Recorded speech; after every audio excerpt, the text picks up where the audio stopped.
What really is the best weapon in Hypixel Skyblock? The answer to that question is not so simple. The best weapon relative to you is going to depend on a lot of things, i.e. are you a berserk, are you a mage, at what point in the game are you up to? Now I can end this video straight away by saying the aspects of the Jerry is superior to everything. That'd just be too easy though. So that's why I thought it'd be a good idea to go over the best weapons at different stages in the game. Early, mid and late game. Or at least what weapons I think are best, in my opinion. So I would personally say that the Livid Dagger is probably the best early game weapon. Let me explain why. First of all, the price point. This cost me around about 18 million coins, which is not bad at all. Obviously you don't have to go for a recombobulated one. I would recommend getting one for all just because it's the most consistent and probably the best for this weapon. It's great in dungeons, but not only that, it has 100% bonus attack speed, so you never need to worry about that. Also 100% crit chance all the time, so you don't have to worry about any of that at all. Also has great damage and strength stats. You also deal double damage if you hit an enemy in the back. I've said it time and time and time again. I've got to say the Livid Dagger for its price is very good. At the moment, we've got this Necron set with a Tarantula helmet, a Tiger Pet, and our magical power is sitting at around about 793. We've got the Hurtful Power Stone on. Anyway, we're just going to hit a zombie and see what damage we're doing at the moment. So 261k, 261, 296, that'll be because of the tiger. We're trying to get a back hit on this zombie here.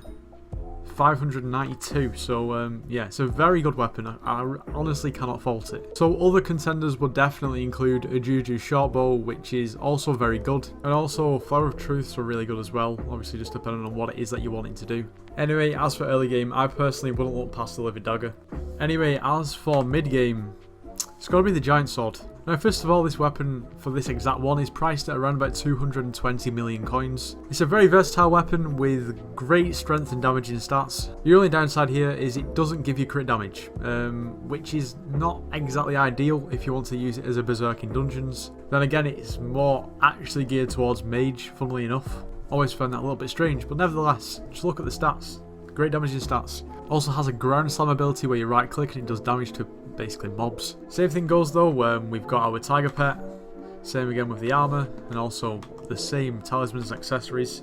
If we just do a little test, we're going to be doing 520k, about 520 to 590 depending on the Tiger's ferocity. So as you can see, the Giant Sword is consistently doing more damage than the Livid Dagger's back hits, which is obviously why it's so expensive.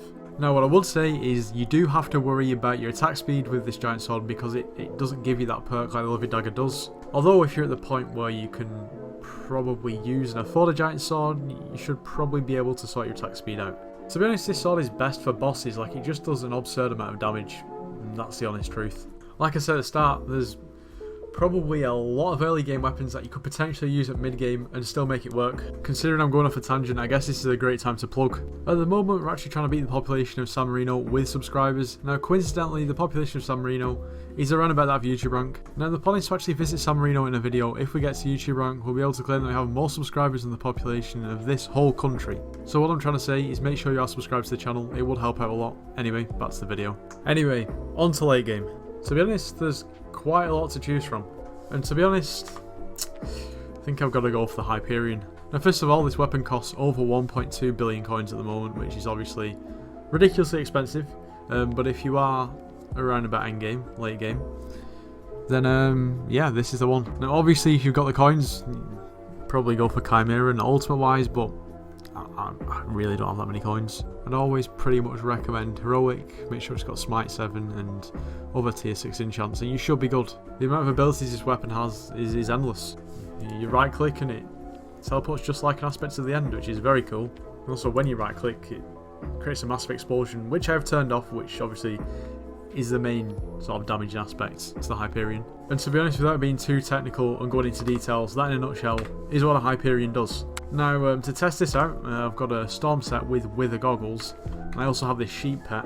Also changed all of my accessories to Sighted, I believe. Yeah, Sighted, so I can get more intelligence. And yeah, it's just a case of right clicking and just doing a ton of damage. It's pretty much that simple. Now the Hyperion setup is pretty much as good as it gets in all floors of dungeons prior to Master Mode. To be honest, being a mage in Master Mode, you are like a glass cannon, as people say, like you just shatter instantly. Having said that, if you want to be able to compete whatsoever in the Crimson Isles, then you pretty much have to have a Hyperion. I mean, there is ways around it and there are other options, but none of them quite do as good a job. And obviously some parts of the Crimson Isles is pretty much as late game as it gets at the moment. And to be honest, other than other Wither Blades, we've got Terminator as a close second. Honestly, never use this weapon because I don't have Enderman Slayer 7, which is quite sad, but I've seen what it's capable of. Other than that, you've got weapons like the Dark Claymore, which is essentially a giant sword that can swing further. Never really fully took off, to be honest. And yeah, that is pretty much that. Now, there are a lot of weapons that I've missed out that people are probably not going to be happy that I've missed out. For instance, like the Shadow Fury, Midas Staff, and Spirit Scepter, and so on. But to be honest, considering price and the usefulness of the weapon, I'd say in my opinion, have got it pretty much right.